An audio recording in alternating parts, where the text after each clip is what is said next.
Salut, c'est Florian, bienvenue dans cette nouvelle vidéo. Dans cette vidéo, je vais te faire le bilan complet de mon patrimoine en juin 2022. Alors c'est le bilan du coup de fin mai 2022 que je te sors en juin. C'est donc évidemment une rétrospective sur le mois précédent. Comment se sont comportés tous mes portefeuilles d'investissement, mes comptes d'épargne, mes investissements, que ce soit dans l'immobilier, dans la bourse, en crypto-monnaie, sur mon PEA, sur mon compte titre, etc. Je vais donc te détailler tous mes portefeuilles, tous les supports sur lesquels je détiens de l'argent. J'ai donc fait l'addition et j'ai donc comparé ça au mois précédent pour voir si j'ai gagné ou perdu de l'argent par rapport au mois dernier. Tu peux t'en douter évidemment, étant donné le marché boursier et surtout le marché des crypto-monnaies qu'on a connu ce mois-ci, l'état de mon portefeuille n'est pas très beau à voir, mais je vais t'expliquer que c'est une excellente opportunité, comme je te l'ai expliqué déjà dans les vidéos précédentes. Alors déjà, le compte sur lequel je détiens le plus d'argent, c'est évidemment, ça n'est pas un compte en fait, c'est un support, c'est ma banque en ligne, c'est Boursorama. Pourquoi c'est là où je détiens le plus d'argent? Parce que déjà, c'est là que j'ai mes différents comptes courants. Donc mon compte courant, classique avec lequel je fais mes dépenses au quotidien. Le compte courant que j'ai, le compte joint en fait que j'ai avec mon associé, avec qui je détiens un appartement, du coup que je loue en location saisonnière. Donc les revenus vont d'ailleurs tomber, très bientôt, hein, juillet, août, c'est là où ça rapporte le plus évidemment. Donc j'ai donc le compte joint de cet appartement sur Boursorama, avec donc un petit peu d'argent en avance pour l'eau, l'électricité, tous les abonnements, etc. Les charges de copropriété, etc. Donc ça, c'est les deux premiers comptes. Ensuite, qu'est-ce que j'ai? J'ai un livret A avec de l'ordre de 400 euros actuellement. C'est la petite épargne de précaution, surtout, enfin épargne plutôt même pour les vacances de cet été. Voilà, où je n'aurai aucun revenu cet été. Du coup, parce que je ne suis pas salarié, donc du coup, je n'aurai pas de revenu cet été et je mets un petit peu d'argent de côté dès à présent. Ensuite, j'ai un livret de développement durable et solidaire, un LDDS, sur lequel j'ai 10 euros simplement pour le laisser ouvert. J'ai également un compte sur livret que je garde ouvert avec donc 10 euros dessus. Ensuite, j'ai un compte d'épargne financière pilotée sur lequel j'ai mis 2000 euros qui sont donc investis en bourse par des professionnels entre guillemets, parce que du coup, il est en moins-value actuellement à de l'ordre de moins 8 ou moins 9%, il me semble. Donc, j'ai mis 2000 euros, je suis à moins 160 euros actuellement. Donc, c'est moyennement géré. Donc, je vais clôturer ça dès que le marché sera un petit peu remonté. Donc, j'ai un compte d'épargne financière pilotée chez Boursorama. J'ai également mon PEA sur lequel il y a à peu près 1500 euros. J'ai mon compte titre sur lequel il y a à peu près 800 euros. Et j'ai également une assurance vie sur laquelle il y a à peu près 300 euros.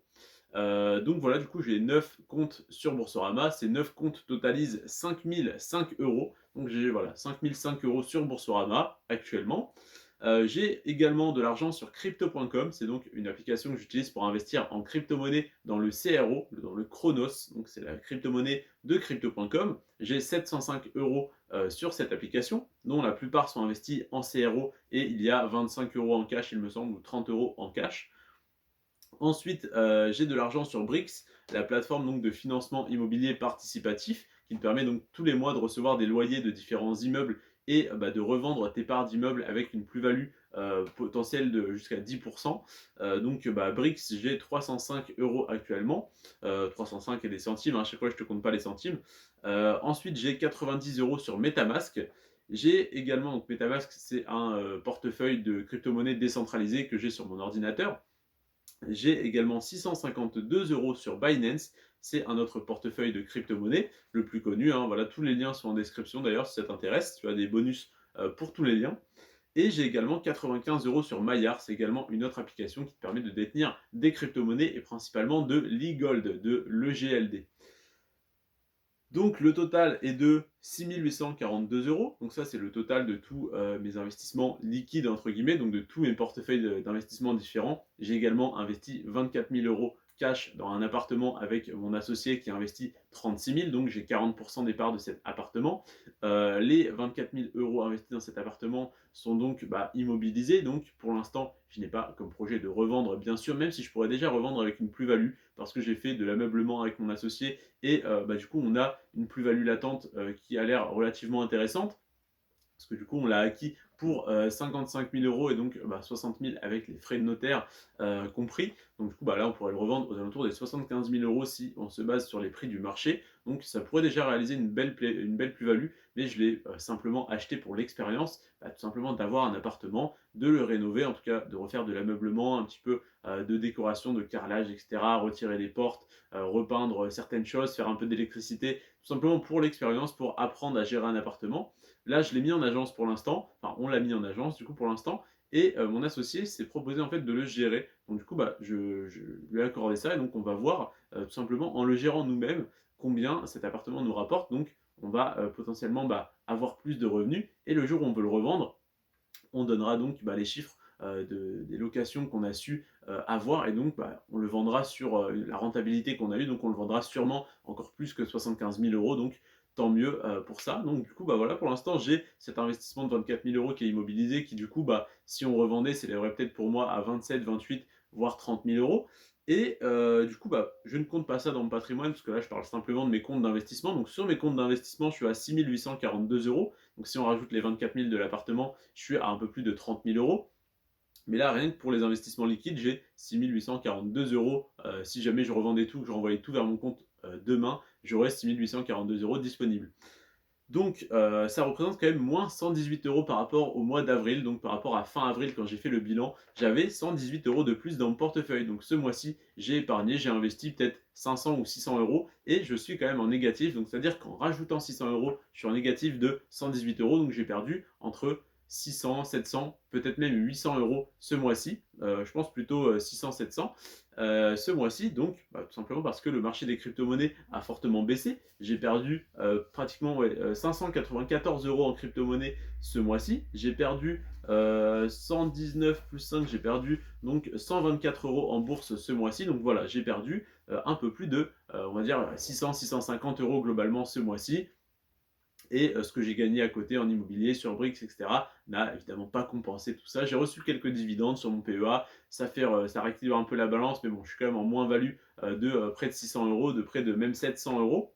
Donc voilà, ça arrive, hein, il y a des mois comme ça. Il y a 2 mois, j'étais à plus 1500 euros sur un mois. Ce mois-ci, je suis à moins 118, et voilà, moins 700 en perte réelle. Mais comme j'ai réinvesti, du coup, je suis que à moins 118. Donc au final, il y a des mois où je suis à moins 100 et d'autres où je suis à plus 1500. Donc sur le long terme, évidemment que je suis gagnant, que je vais être gagnant, plus j'investis sur un horizon de placement long. Donc je ne me fais pas de soucis. Ma stratégie est viable à long terme, donc je ne m'inquiète pas. Je te remercie en tout cas de m'avoir suivi, d'avoir regardé cette vidéo, d'avoir regardé toutes ces vidéos ce mois-ci, si tu les as toutes suivies, ou du moins toutes celles qui t'ont intéressé.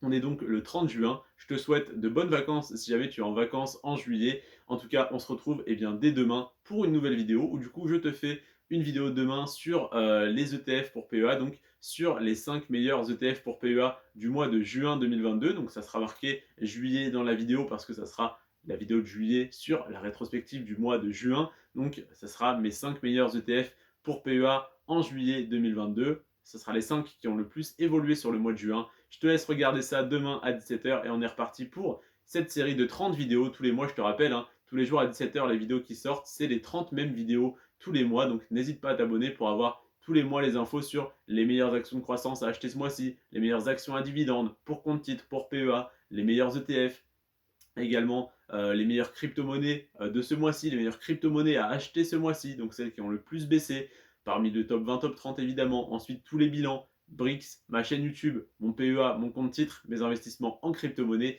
et le bilan complet de mon patrimoine comme je viens de te le faire à l'instant. Je te remercie en tout cas d'avoir regardé cette vidéo, de m'avoir fait confiance une fois de plus ce mois-ci. Et puis, on se retrouve demain à 17h. C'est tout pour moi. C'était Florian sur ce Prends soin de toi et de tes finances. Ciao.